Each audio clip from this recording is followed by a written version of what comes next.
Well, first, Jim, I'd like to say thank you very much for your time, to be able to talk to me and other fans from the Judy Garland Fan Club while you're in Australia. Oh, my pleasure.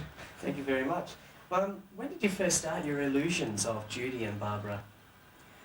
Well, actually, Phyllis came first. Phyllis Diller came first, and then Judy, and then Barbara. I guess we're talking about 20 years ago. So it was the late yeah. 60s? Yeah, late 60s, and then I became very successful doing them. And then I added Peggy Lee, and Mae West was part of the first group. You've done Mae West too? Yeah, I've done Mae West too, but I don't, I used to travel on the road with all of them, and it was like I would travel with Peggy, Judy, Barbara, Phyllis, and Mae, and then a show of Jim Bailey to complement each of those ladies, a different musical part of the show, because I used to come back and do my own thing, which I still do at times. But it became like, 15 trunks and personal luggage and music and lots of rehearsals, and I just felt that it had to be pared down. The travel overseas and all that'd be yeah. Too much. When they used to see me coming at the airlines, they used to all take Valiums, Have you actually seen Judy Garland perform live? Yes. You did I was see her very, very live. young, I saw her, yeah. Mm-hmm. How was she? She was great. Yeah. She was great. My parents took me to see her when she was in, I'm from Philadelphia, and she was in Philadelphia at one time. And I saw her there, and then I saw her in New York.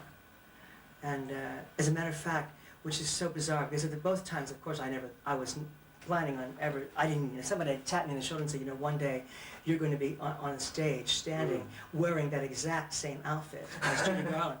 Because I do have, actually it was the outfit that she wore in I Could Go On Singing, the Edith Head blue dress with that bugle beaded coat, and I had, most of my stuff are copies of her things. But you've got the original.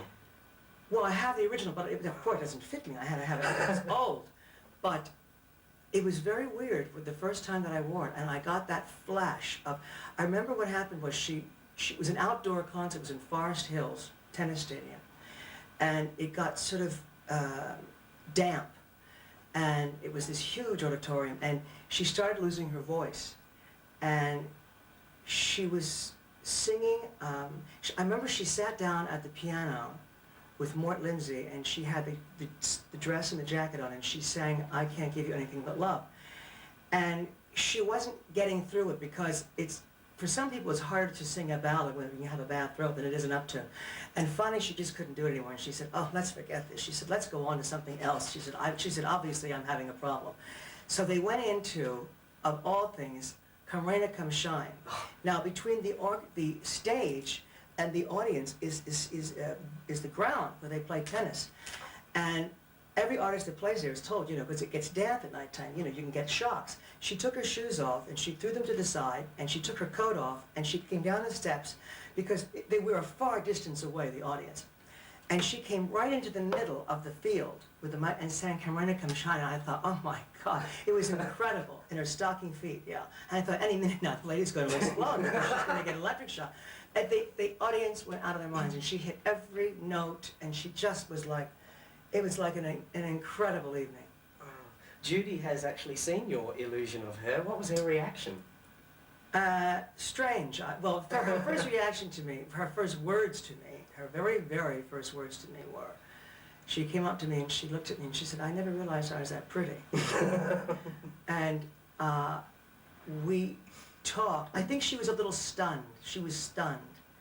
Because at the time, I wasn't doing the long kind of a show that I'm doing now. I was using background instrumental tapes, but I was singing live, and I think it threw her a curve.